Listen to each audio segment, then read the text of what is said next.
تو اپنے بچوں کو اسٹرانگ مسلمان شروع سے بنائیں، انفلوئنسنگ مسلمان، کہ وہ پراؤڈ ہوں اپنے دین کے بارے میں۔ کئی دفعہ ایسا ہوتا ہے کہ آپ کی تنبیہ کرنے سے اگلا بندہ نا مزید گمراہی کی طرف چلا جاتا ہے۔ ہمارا ایلیٹ کلاس ایک طبقہ ہے خاص، تو مجھے یہ لگا کہ وہ بہت زیادہ انفلوئنس ہو چکے ہیں، ویسٹرن انفلوئنس۔ آپ افغانستان کی مثال دیکھ لیں، 20 سال میں انہوں نے کیا کیے، اتنے billions and billions of dollar لگا دیے ہیں۔ اس کا نتیجہ کیا ہوا؟ مسلمانوں کے ہاتھ ہی سارے وہ ریسورسز لگ گئے ہیں اور سب ان کا جو ہے نا پلان وہ خراب ہو گیا۔ ماں باپ نے اس چیز کو پہلے کیٹر نہیں کیا، جب پرابلم سر پہ آئی تو یہ کیوں ہو رہا ہے؟ کون ہے؟ استاد کیا اپنا رول ادا کر رہے ہیں؟ کیا لیڈرز اپنا رول ادا کر رہے ہیں؟ کیا گورنمنٹ اور ایجوکیشن انسٹیٹیوٹ اپنا رول ادا کر رہے ہیں؟ کوانٹٹی دیکھیں گے تو محض گزارا نہیں ہوگا۔ اللہ ہو سکتا ہے کسی کے 80,000 میں اتنی برکت ڈال دیں جس کے 2 لاکھ میں بھی اتنی برکت نہ ہو۔ پاکستان کی آبادی کا بڑا حصہ نوجوانوں پر مشتمل ہے۔ اہم بات یہ ہے کہ نوجوانوں میں دین سے محبت اور لگاؤ کا عنصر مختلف شکلوں میں بھی نظر آتا ہے، باوجود اس کے کہ استعماری دور سے اسلام کی مختلف تشریحات سامنے آتی رہی ہیں، مگر ہم دیکھ رہے ہیں کہ نت نئے فتنوں کے باوجود نوجوانوں کی دین سے عقیدت اور وابستگی بڑھتی جا رہی ہے۔ یوتھ کلب گزشتہ 1 دہائی سے نوجوانوں کو باطل نظریات کے خلاف دینی فکر و بیانیہ ہی نہیں بلکہ نوجوانوں کو درپیش مختلف مسائل، تربیت والدین اور کردار سازی کی جانب عملی کوششیں کر رہا ہے۔ کراچی میں حالیہ دنوں بیٹھک کے نام سے رباط انسٹیٹیوٹ میں نوجوانوں کے ساتھ سوال جواب کی ایسی ہی ایک نشست رکھی گئی۔ یوتھ کلب کے بیٹھک پینل میں ڈائریکٹر سندھ ریجن وجیہ الدین، لاہور سے ڈائریکٹر پنجاب حافظ مغیرہ لقمان، انجینئر محمد علی، احمد خان، حیدر قیصر ستی اور ذیشان خالد شامل تھے۔ نوجوان طلبہ و طالبات نے نماز سے لے کر تزکیہ نفس، صہیونیت سے لے کر ہم جنس پرستی تک، میوزک کنسرٹ سے لے کر اساتذہ کے مقام تک مختلف سوالات کیے، جن کے مفصل جوابات یوتھ کلب پینل نے دیے۔ کچھ اسباب ہیں جو کہ آپ نے اپنانے ہی اپنانے ہیں۔ اگر آپ کو اللہ تعالیٰ نے رزق آپ کا فراہ کر دیا ہے، پریکٹیکلی سپیکنگ اپنی چادر، اسلام جو آپ کو ایک فلسفہ دیتا ہے وہ یہ ہے کہ اپنی چادر اپنی ضرورت کے حساب سے پھیلائیں، ضرورت کے حساب سے آپ پھیلائیں اور اسباب اختیار کر کے اللہ پہ توکل کریں۔ کوانٹٹی دیکھیں گے تو محض گزارا نہیں ہوگا۔ اللہ ہو سکتا ہے کسی کے 80,000 میں اتنی برکت ڈال دیں جس کے 2 لاکھ میں بھی اتنی برکت نہ ہو۔ آپ اور میں سوچیں کہ اللہ سبحانہ وتعالیٰ نے ہمیں کتنی نعمتیں دی ہیں، اپنی نعمتیں گننا شروع کریں، آپ کی آنکھوں میں آنسو آ جائیں گے اور آپ اللہ تعالیٰ سے نا اگلی جو نماز پڑھیں گے نا خشوع و خضوع کے ساتھ پڑھیں گے۔ یعنی فری میسنز جو بھی کر لیں، الٹیمیٹلی کیا ہے؟ ہمیں اس مسلمانوں کو اللہ کے دین سے دور کرنا چاہ رہے ہیں، اور سولوشن کیا ہے؟ اللہ کے قریب اسلام پہ پریکٹس کرنا، اس سے اور کیا ہے؟ اور یہ ہر بندے کو سمجھ آتی ہے بات۔ اجماع ہے امت کا۔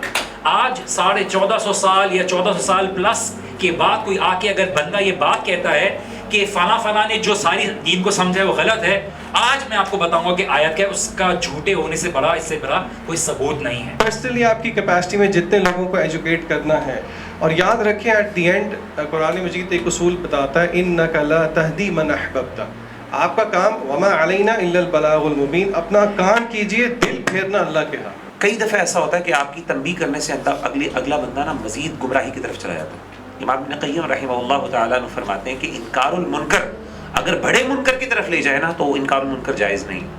یعنی اگر آپ دیکھیں کہ میں اس کو منع کروں گا اور یہ مزید کوئی لوگ ریبیلیس ہوتے ہیں، میں نے کچھ لوگ پیرنٹس آپ کو پتا ہوتا ہے کہ اگر میں نہ کروں گا یہ اور کرے گا، تو اس ٹائم آپ روک لیں، آپ اس کو گناہ سے بچائیں، کفر سے بچائیں، کیونکہ وہ ہار جائیں گے، خرچ کر کے جو ہے نا ان کو پتہ لگے گا کہ یار ہمارا جو ہے نا گول وہ پورا نہیں ہوا، اور ان کے وہ حسرت کریں گے اور پھر اس کے بعد جو ہے نا مسلمان غلبہ پائیں گے۔ آپ افغانستان کی مثال دیکھ لیں، 20 سال میں انہوں نے کیا کیے، اتنے billions and billions of dollar لگا دیے ہیں۔ اس کا نتیجہ کیا ہوا؟ مسلمانوں کے ہاتھ ہی سارے وہ ریسورسز لگ گئے ہیں اور سب ان کا جو ہے نا پلان وہ خراب ہو گیا۔ کراچی میں دعا و نمرہ جیسے واقعات پر سوال کے جواب میں والدین کو احساس دلاتے ہوئے یوتھ کلب کے مقررین نے کہا کہ بہت افسوسناک واقعات ہیں اور ہماری روح کانپ جانی چاہیے ایسے واقعات دیکھ کے، بلکہ فکر ہوتی ہے اکثر کہ جو ٹف ٹائم آ رہے ہیں اس میں کیا بنے گا۔ تو پیرنٹس کو یہی ایڈوائس ہے کہ وہ اویئر ہوں ان چیزوں کے بارے میں، بلکہ ایجوکیشنل انسٹیٹیوٹس اور میڈیا اویئرنیس کریٹ کریں ان گیمز کے بارے میں, ان کے ٹریپس کے بارے میں کہ لڑکے لڑکیاں کس طرح کی چیٹنگ کرتے ہیں, کیا کرتے ہیں. اس سے بہت اویئرنیس آئے گی, اور پیرنٹس بھی بالکل کھلا نہ چھوڑیں.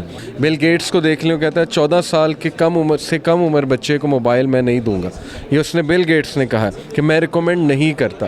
تو دے نو, جنہوں نے بنایا وہ کہہ رہے ہیں کہ چیزیں خطرناک ہیں. تو اپنے بچوں کو اسٹرانگ مسلمان شروع سے بنائیں, انفلوئنسنگ مسلمان, کہ وہ پراؤڈ ہوں اپنے دین کے بارے میں. اور پلیز انہیں ٹائم دیں. جب پیرنٹس ٹائم نہیں دیتے تو پھر بچوں کے پاس آ جا کے چیٹنگ کرنے کا ٹائم ہوتا ہے, گیمز کھیلنے کا. ان کے ساتھ باتیں کیا کریں, گھلے ملا کریں, ٹائم دیا کریں. ہر وقت ان کے پیچھے پڑے رہنا, اس سے بھی یہ کہ ریبیلین کی طرف وہ جاتے ہیں. ذرا دوستی کریں اپنے بچوں کے ساتھ, اور ان کی کچھ چیزوں کو سمجھنے کی کوشش کریں. یہ ساری چیزیں ہم کریں گے انشاءاللہ تو کافی میں سمجھتا ہوں چینج آئے گی. دیکھیے, سب سے پہلے تو ماں باپ کو یہ بات سمجھنے کی ضرورت ہے کہ چیلنجز وہ نہیں رہے جو ان کے زمانے میں تھے.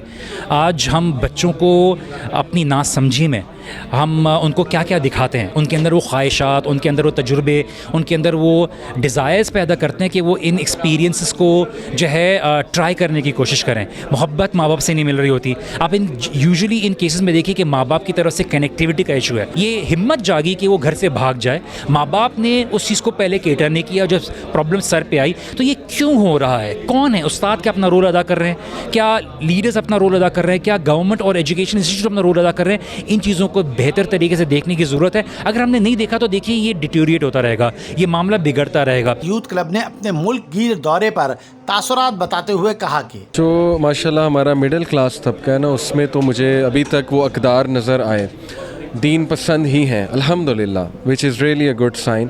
لیکن جو ہمارا ایلیٹ کلاس ایک طبقہ ہے خاص, تو مجھے یہ لگا کہ وہ بہت زیادہ انفلوئنس ہو چکے ہیں, ویسٹرن انفلوئنس. ان کو دعوت کا کام ہمیں بڑھانا ہے ان میں. اسی لیے ہم نے یہ ویو چلائی تھی کہ ہم ان لوگوں تک پیغام لے کر جائیں, کیونکہ کل کو ظاہر ہے انہوں نے انفلوئنسنگ پوزیشنز پہ آنا. یوتھ کلب سندھ کے ڈائریکٹر وجیہ الدین نے حساس موضوعات پر نئی نسل کی رہنمائی کو اپنا مشن بتاتے ہوئے کہا, اسی لیے یوتھ کلب یہ کام کر رہا ہے کہ اسپیکرز ود ریگارڈلیس کے لوگ کی لائکنگ آیا نہ ہے, ان ایشوز کو ایڈریس کیا جائے, جواب دی جائے. آپ دیکھ رہے ہیں اسٹوڈنٹس, ینگسٹرس کی رسپانس, ان کی محبت ہے جو یہاں پہ لے کر آئی ہے. تو ان ایشوز کو ایڈریس کریں, کھل کے سوال کر رہے ہیں, ہیزیٹیٹ نہیں کر رہے, کوئی تو تعلق ہے نا ان کا. بیٹھک میں شریک نوجوانوں نے بھی ایسی سرگرمیوں میں اپنی دلچسپی کی وجوہات بتاتے ہوئے کہا کہ یہ بہت اچھا سوال ہے. اس کی سب سے اہم ریزن یہ ہے کہ اس وقت مارکیٹ کے اندر ہمارے معاشرے میں ایسے لوگ انتہائی کم ہیں, ہر لحاظ سے ہر چیز کو کارپوریٹ لے کے تو چلتے ہیں اور آگے سکسیس کی کامیابیوں کے اوپر بات کرتے ہیں, بہت ساری چیزوں پہ انٹرنشپ پہ بات کرتے ہیں, اسلامک پرسپیکٹو سے بات کرتے ہیں. تو یہ جو مکسچر ہے نا, یہ ان کی یہ کوالٹی ہے میں سمجھتا ہوں. یوتھ کو یونیورسٹیز وغیرہ میں جو ان کے دین میں ڈسٹریکشنز ہیں, جیسے کہ وہ گھر میں دین کے بارے میں سنتے ہیں اور یونیورسٹیز میں یا کالجز میں جائیں تو وہاں پہ بالکل 360 اپوزٹ ماحول ملتا ہے ان کو, تو کنفیوزڈ ہو جاتے ہیں کہ کس کی بات مانیں. تو اس بارے میں جو یوتھ کلب ہے, تو 2-3 گھنٹے میں کسی فراغت میں جو ہے وہ ضائع کروں, اس سے اچھا کہ میں انویسٹ کروں. اچھا, ہمارے اکثر یہ ہوتا ہے کہ ہم لوگ سوچتے ہیں کہ یار اتنا لمبا ٹائم ہمارا ضائع ہو جائے گا. نہیں, یہ آخرت کی انویسٹمنٹ ہے. یہ اس دنیا میں تو شاید, اور میں یقین سے کہہ سکتا ہوں کہ اس دنیا میں بھی آپ کو اس کا ریٹرن ملتا ہے. کام تو بہت ہے, لیکن دین کے لیے بھی ہمیں یوتھ کو اس ٹائم کچھ نہ کچھ تو کرنا چاہیے, کیونکہ اتنے فتنہ کیوں کرنا ہے. آپ کیا سمجھتے ہیں کیوں کرنا, کیا مسئلہ ہے, کوئی یوتھ کو کوئی مسئلہ ہے, پریشانی کافی ہے. مطلب یوتھ میں آج کو ایجوکیشن آپ لے لیں, سوشل میڈیا کے تھرو لوگ مطلب اس کو صحیح سے استعمال بھی نہیں کر رہے, اور کافی ساری ہر چیز میں ہی پرابلم ہے. اللہ رب العالمین نے سورہ مجادلہ میں ہمیں زبردست نشانی بتا دی. استحوذ علیہم الشیطان فانساہم ذکر اللہ اولئک حزب الشیطان الا ان حزب الشیطان هم الخاسرون. یعنی جن پر شیطان مسلط ہو جائے تو ان کے دل سے خدا کی یاد نکل جاتی ہے اور وہ شیطان کی پارٹی کے لوگ بن جاتے ہیں, اور یہ شیطان کی پارٹی ہی خسارے میں رہے گی. بلا شبہ ایسے فتنوں کے دور میں ضرورت اسی بات کی ہونی چاہیے کہ نوجوانوں میں دین کی اس محبت کو شعوری و عملی بنیادوں پر اسلام کے ورلڈ ویو یعنی غلبہ دین کے ساتھ جوڑا جائے, کیونکہ یہ اللہ نے لکھ دیا ہے کہ میں اور میرے رسول غالب ہو کر رہیں گے. کیمرہ مین ذیشان شیخ کے ساتھ سلمان علی، راہ نیوز کراچی. كتب الله لأغلبن أنا ورسلي إن الله قوي عزيز.